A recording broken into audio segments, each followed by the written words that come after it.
So earlier this year, I made a video about Ubisoft and how many, let's say, oopsies they've made over the last few years. Oopsies, canceled a bunch of games, whoops, stock market crash, sexual misconduct allegations that they did nothing about. That was a real silly one. And since then, there have been some fun developments to Ubisoft's near and distant future, so I wanted to do a short follow-up on, how things are going. So I'm just gonna start by looking at the first few articles that pop up when I type Ubisoft.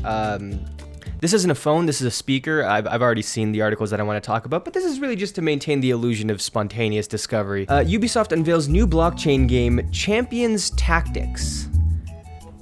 You're probably thinking I'm gonna make fun of this game because it's a blockchain game, but I'm actually not. I'm gonna make fun of it for being called the Champions Tactics. What's next? Are we gonna get a game called, Various Day Life? Oh, what the fuck? Next up, Ubisoft plans on remaking Assassin's Creed 4 Black Flag. Cool, that game's a whole, less than 10 years old, so that makes sense. That feels necessary. Man, they really must be running out of ideas for Assassin's Creed. Ubisoft is reportedly working on 11 Assassin's Creed games.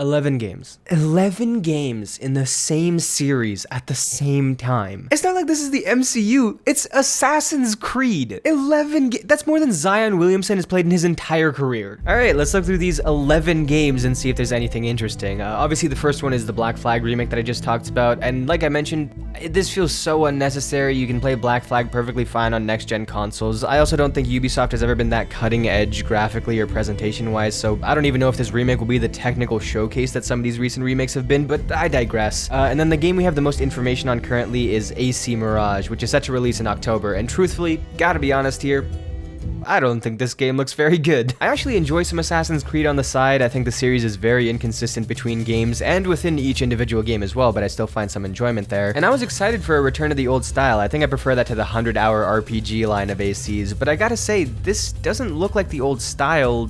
This just looks old. I don't mean visually, it looks, fine, whatever. I'm talking about how it looks like it plays. The movement and parkour seems kind of slow. The city from what we've seen looks awfully contained and not very vertical, which doesn't mesh with that focus on parkour. The escape scenes we saw didn't feel like they had a lot of tension, partially because of that slow movement. It looks like there's only minor tweaks that have been made to the stealth. There's really only one thing we saw in the gameplay demo that looked new, and it was a glorified multi-takedown. And you add on top of that this is being marketed as a smaller, cheaper game. I wouldn't be surprised if this whole thing was 7 hours, which is fine normally, but for a game like this, you probably can't tell a super effective story and deliver satisfying gameplay progression systems in that time. Plus, it likely has a smaller budget than most AC games. I feel like we're gonna get our hands on it, and it's gonna feel like an underbaked title that plays like it came out a decade prior. That's just my prediction. I do hope I'm wrong, because I'd love a solid, tightly packaged, under 10-hour Assassin's Creed game. I just don't trust this is all. Assassin's Creed Jade looks cool at first. You see it and you're like, oh, alright, it's the big RPG series but set in China. That's pretty sick. It would definitely feel very different to the 3 big RPG ACs that have come out so far.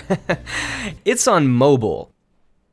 It's on mobile. I feel like an Assassin's Creed mobile game would just look like you installed malware. AC Red is an actual game that people will actually care about. It's finally taking the series to Japan, which people have wanted for forever, and it's just in time to come out after Ghost of Tsushima, Sekiro, Like a Dragon Ishin, and a bunch more high-quality samurai or shinobi action games set in Japan. I'm sure people won't try any comparisons or anything though. Some of its competition isn't even out yet, like Rise of the Ronin, which will likely release in the same calendar year as Red. Some details got leaked about Rise of the Ronin a few days ago, if you can even call them leaks, because it basically just describes the concept of video games, but it does seem to occupy a similar space to AC, and the gameplay trailer looked pretty killer. Meanwhile, we haven't seen anything from Red, so I'm not making any claims. I'm just saying the competition is very stiff with this one. I do like that they're doing a VR game with AC Nexus. This one's set to come out later this year as well. Hopefully its marketing can pick up the pace, because this is definitely not what it actually looks like, but I do want more AAA level VR games on the market, and apparently one of the other 11 games in question is a sequel to Nexus that is already in discussion internally at Ubisoft, so I guess they have a decent amount of confidence in this one. Codename Hex is reportedly in pre-production, so naturally it's been revealed for over a year. Sounds like this one is set during the Holy Roman Empire, a little bit later on towards the end when they started burning women for knowing math. It's supposed to be very dark, and it's going to be a new kind of Assassin's Creed game. Ooh. That means nothing to me. Codename Invictus is a multiplayer-only Assassin's Creed game with next to no information on it, and I know that the old AC games had PvP elements, but was there really enough for a full standalone multiplayer game? I mean, really? What do you think, Ubisoft? What's that? You agree? A full standalone multiplayer game does seem weird to you. You want 3 multiplayer games.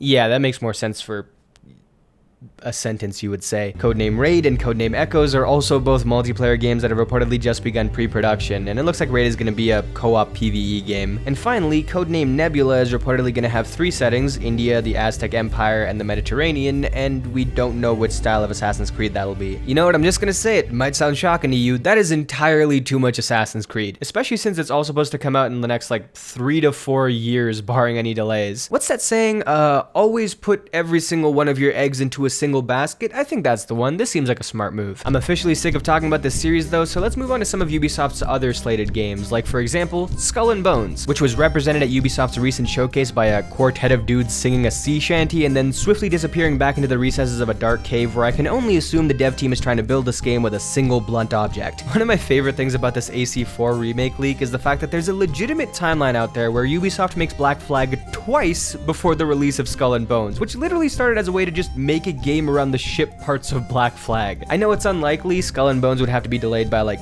3 more years for this to happen, but can you tell me with full certainty that that's not gonna happen? That's what I thought. One game that I'm actually very interested in from Ubisoft is the new Prince of Persia, which caught some flack because it features a new character. A lot of people don't like his design. The fact that the trailer was all hippity-hoppity and it's a 2D Metroidvania, it's just straying very far from the series staples, but honestly, as somebody with no connections to Prince of Persia, I think this looks awesome. Detailed backdrops, solid-looking enemy variety, looks like consistently engaging traversal challenges, the combat looks slick, you can engage with enemies up close or at a range, there's some flashy animations, and you can pull the Tracer reverse time move mid-fight. It looks fast, it looks fun, and I'm a sucker for Metroidvanias, so while it might not win over the old fans, as a newcomer, I'm really excited for this. Avatar Frontiers of Pandora finally got some gameplay, and finally, after a decade of harassment, the Avatar franchise can beat the Blue Pocahontas allegations.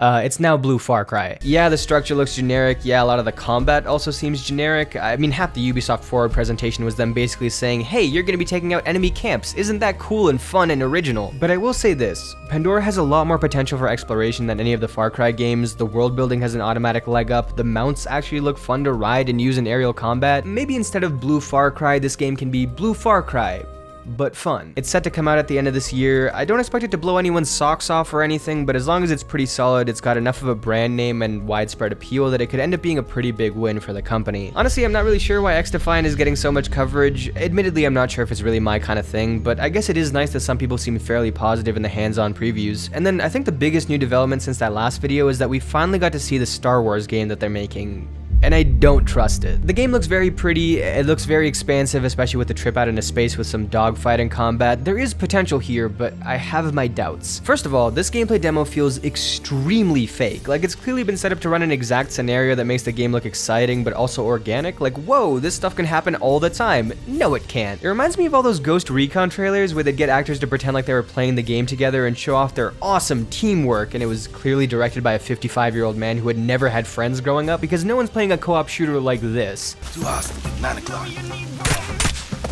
All right, we're clear. Going to bullet. Whitehead is a dead man walking. I mean, if you want to be actually accurate, you should probably just go with You are fucking, you fucking, you bloody, you bloody, bastard bitch, fuck you.